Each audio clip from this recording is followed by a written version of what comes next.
देवयानी एक ययाति नाम सुनेड़ो इतर ययाति कौन सुनेड़ो ययाति सुनेड़ो कौन ययाति का साम्राज्य स्थल रहा था इधर। ययाति की एक पत्नी थी, उसका नाम भी देवयानी था। आकिंगी बेटी बेरोगे शुक्राचार्य। शुक्राचार्य कौन था? शुक्राचार्य नाम कौन सुने डर है? दैत्यों के गुरु। ऐसा कहते हैं कि कोई कुएं के अंदर कोई बालिका थी, ययाति वहां से गुजर रहा था, तो उसने देखा, अंदर से निकाला तो वो देवयानी थी। उससे प्रेम हो गया, लेकिन पता चला कि बाप तो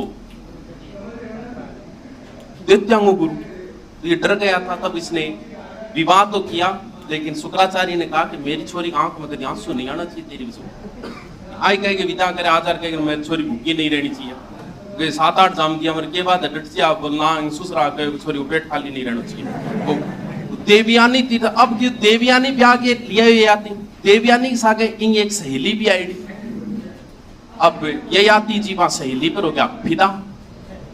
फिदा क्या लिखी जिया भी लिखी फिदा हो गया, फिदा हो गया, उससे भी विवाह कर दिया। अब देवयानी रोगी गई शुक्राचार्य गन। शुक्राचार्य या तीन बोले मुना कुंबड़ो भोग विलासी है बुढ़ो जगो बुढ़ो न श्राप दे दियो और जेड़ो पटाको गयो वो बट्टे गयो ये याती बेचारा दुखी हो गए। शुक्राचार्य बोले ईश्वर श्राप के देख रहे ये बुढ़ो न बुढ़ो गयो।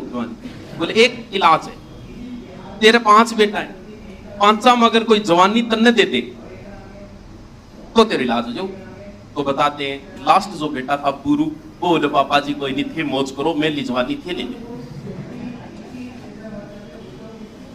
लेकिन कहते हैं कि बुढ़ापे में जो आदमी काम भावना में रहता है, बुढ़ापे में काम भावना समाप्त हो जाए। कुछ लोगों के बुढ़ापे में भी काम भावना रहती है, क्यों? क्योंकि उनमें ये ग्रंथि विकसित होती है, ययाति ग्रंथि। बुढ़िया देर ठाकुर ने 20 साल बैठा रहेगा अंगारा बता 20 साल। तो ययाति ग्रंथि वैवा, वो ग्रंथि बुढ़ापे में जिन लोगों की विकसित हो जाती थे तो वो पीयूष रेपटी होगी। लेकिन ययाति ग्रंथि मानी जाए आपने जो शास्त्रांग अंदर का ययाति ग्रंथि है। लेकिन वो भोग विलास फिर भी लिप्त रहे हो, लेकिन फिर भी तृष्णा समाप्त को नहीं। फिर बताते हो आगे बोल भोगान आपा क्या भोगापन भुगतन लाग रहे। ऐसा करके फिर उसने जवानी वापस लौटा दी थी किसको? अपने बेटे पुरु को। तो ययाति की साम्राज्य स्थली रहा है। हो सकता है उसकी वजह से इसका नाम पड़ा होगा, पत्नी की वजह से क्या देवी